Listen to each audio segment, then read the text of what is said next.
Hello and welcome once more to the weekly roundup for what is the Humanist Week 10. And this week we were looking at religion. Now, we weren't just looking at religion, we were in fact looking at the last, the first assignment and results from that and where people went wrong and also where people went right. And we went through some exemplary student work, HD student work, and hopefully people in the seminar found that very, very helpful. If you weren't there, unfortunately, as these things are, you missed out on that. But nonetheless, you won't miss out on this, which is where we talk about religion. Now, this is the last of our weeks on the work of René Girard. And so that's really heavily theoretical week that we're looking at in the unit. But let's just go through some of the main ideas here. Again, there's a lot of complex ideas here. And unless you're obviously doing the reading and so on, it's going to be hard to follow all of this, but do your best in any case. But it should give you some kind of idea and some indication of what's at stake here. Okay, so looking at René Girard's work, it's got one idea, one concept that unites all parts of it, which brings all the elements of his work together. And that's the idea of mimesis, that is the human as a mimetic creature, an imitative creature. Now, in the first phase of Girard's work, he looks at mimetic desire. That is desire, which is based on other people's desires. Human beings learn not only how to speak and how to dress themselves and all the kind of cultural and social codes that we end up operating with as adults, but we learn how to desire and what to desire from others. At first, perhaps parents and brothers and sisters, and then when we rebel against them, we learn what to desire from rebel groups or, whoever. But what we do is we tend to base our desires on other people's desires, which is not such a bad thing. Although what can happen is that it creates certain kinds of problems. One of the principal problems is, no doubt, rivalry, mimetic rivalry. Now, in the second phase of Girard's work, he looked at what he calls the sacrificial crisis, when a culture gets into problems because of this widespread rivalry, and then the resulting scapegoating that goes on.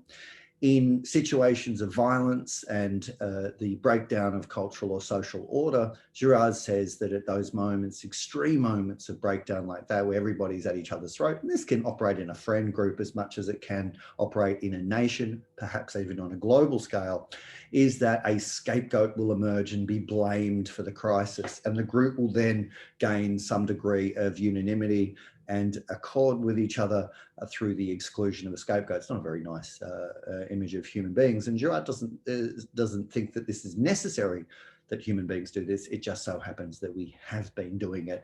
And it's been a long-standing cultural practice for the way that human beings end up getting their social peace. Now, in the last phase of Girard's work, Things Hidden Since the Foundation of the World, he talks about religion and anti-myth. And I've got to give a little bit of background and context here. So Girard says that, and I think it's true, that religion is a human universal. There are no human cultures without religion. And as far back as we go in human history and almost prehistory, we see the evidence of religious practices going on amongst humans. Now, even in secular societies, we have things that look very much like religion. The massive, people following sport and all this sort of stuff. Anyway, and the kind of rituals and so on that go on with that. Now, I talked about a little bit in the seminars, both this week and last week. In any case, there was a perception early on that Girard was an anti-religious thinker. In fact, when Violence and the Sacred first came out in France, in a review in Le Monde, a very positive review, one of the things that they said about Girard's work is it was the, quote, first authentically atheistic theory of religion and the sacred. Now, the thing is, this is incorrect. You could read Girard that way early on, in fact, but Girard is absolutely not an anti-religious thinker, although it's easy to understand why people may have thought that initially, because he connected religion with violence. I'll go into this idea a little bit in the third stage as we're going through these steps. So first of all, we need to have this idea of mimetic crisis. There is the situation of spiraling social or interpersonal disorder, mutual suspicion, the kind of things that you see in these kind of massive breakdowns in family groups or in groups of friends or in even, communities, soccer clubs, you name it, even nation states.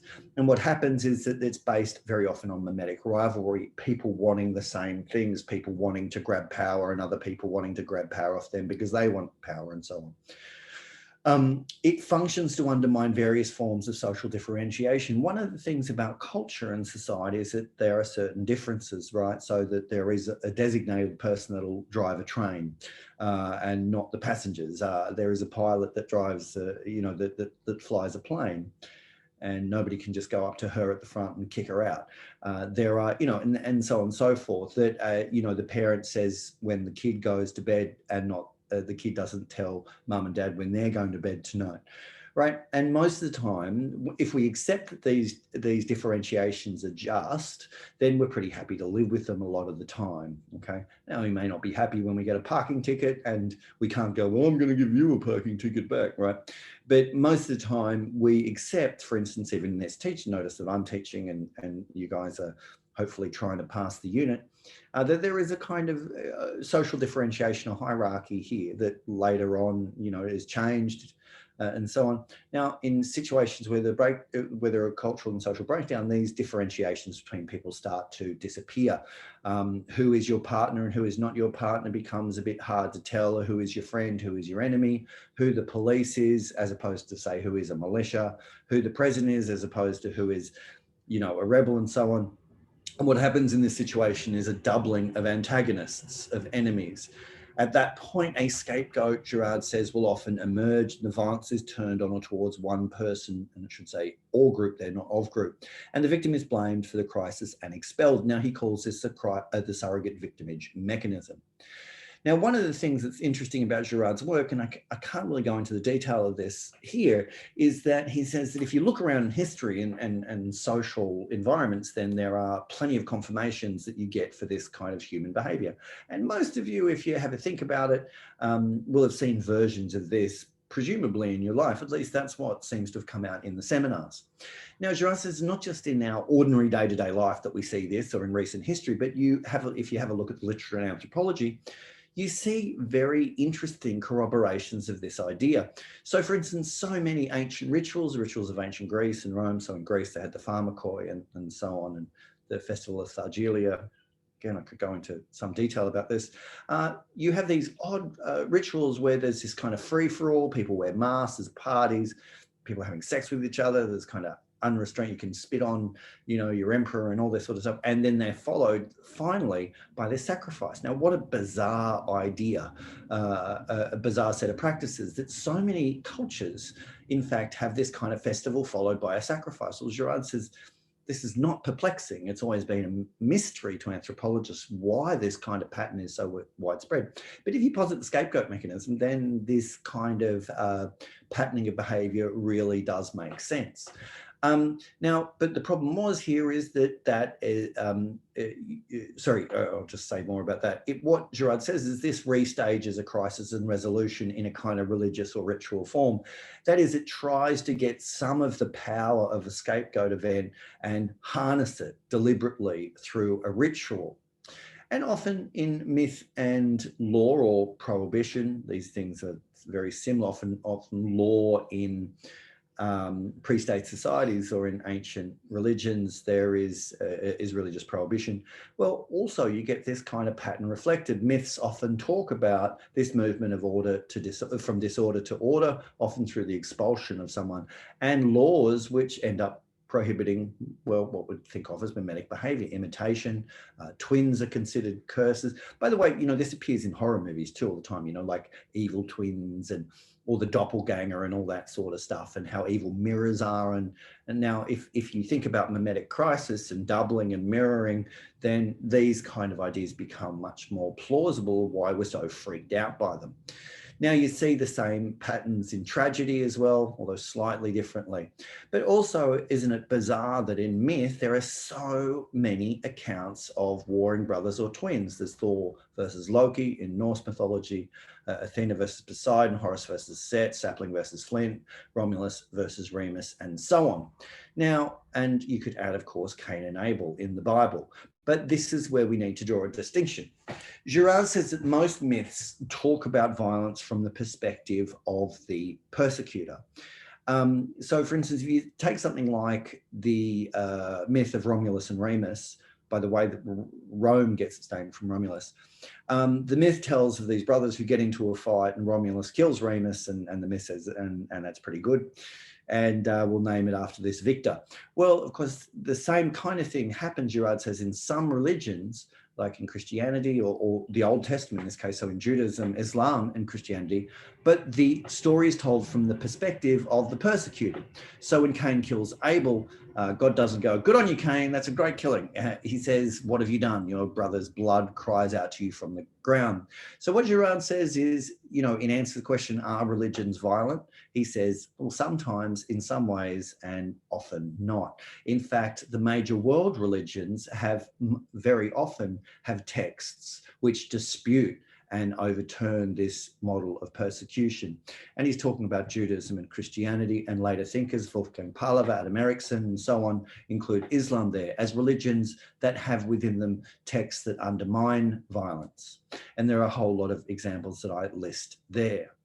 Now, this is one of these very, current issues, I guess. And if you wanted to look further into it, there is Wolfgang Pahlava and Richard Schenk's Mimetic Theory in World Religions, which looks at this issue. And also I edited a book with Scott Cowdell and Joel Hodge called Does Religion Cause Violence? A couple of years ago for Bloomsbury, which also takes up issues of religion and violence there.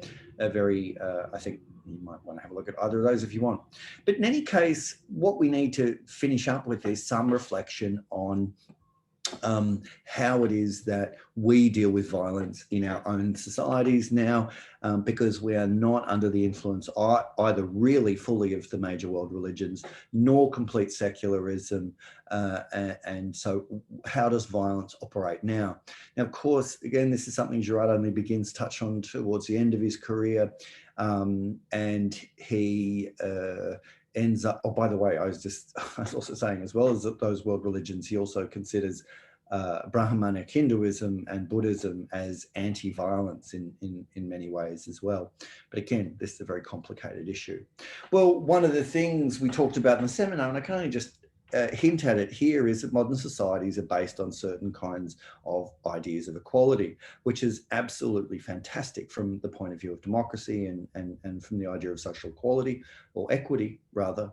But what it does do is it allows us more often to get into fights. It also, ideas of equality in modern societies tend to make us blame ourselves, as well as praise ourselves for our wins. We also blame ourselves for the things that we don't do so well at. This world is full of winners and losers in some ways. Donald Trump's whole rhetoric was about winners and losers. And winners were winners because they decided to get there, and losers were losers because they were hopeless. Now, of course, we know that the world is much more complex than that.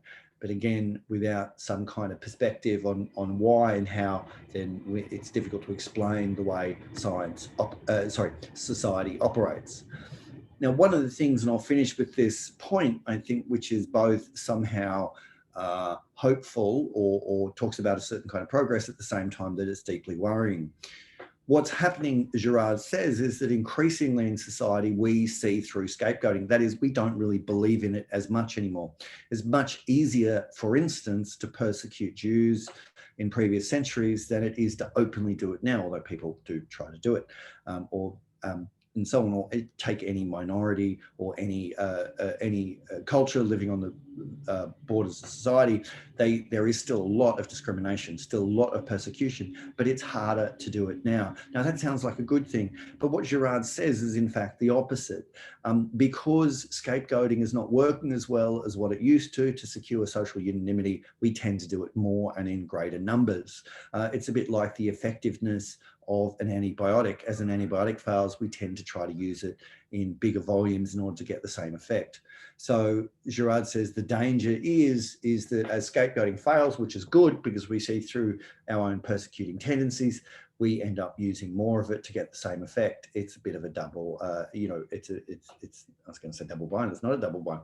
It's a complex relationship there.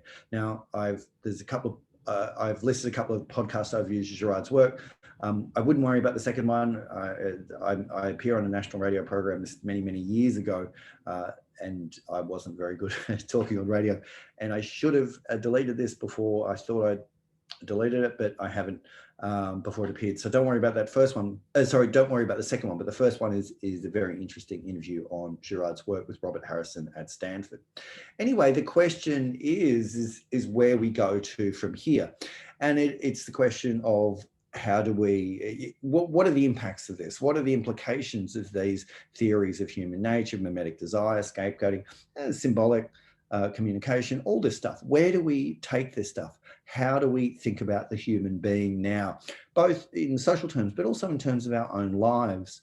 And finally, we're going to look at, in a couple of weeks, the question of, well, is the question of human nature dead in some ways? Because we're all going to be able to manipulate ourselves genetically soon enough, change our genes, or put in robotic arms to make ourselves stronger. And is this going to in fact change human nature? And in fact, is human nature somehow redundant now? Anyway, big issues to come up. We're looking at ideas of non-violence and robotics, steroids, plastic surgery, all coming up in the last couple of weeks, but they won't be as theoretically as heavy as where we've been. Anyway, hopefully you'll enjoy the last bit, and you'll find it interesting. I hope you will. I think you will. All right, bye for now.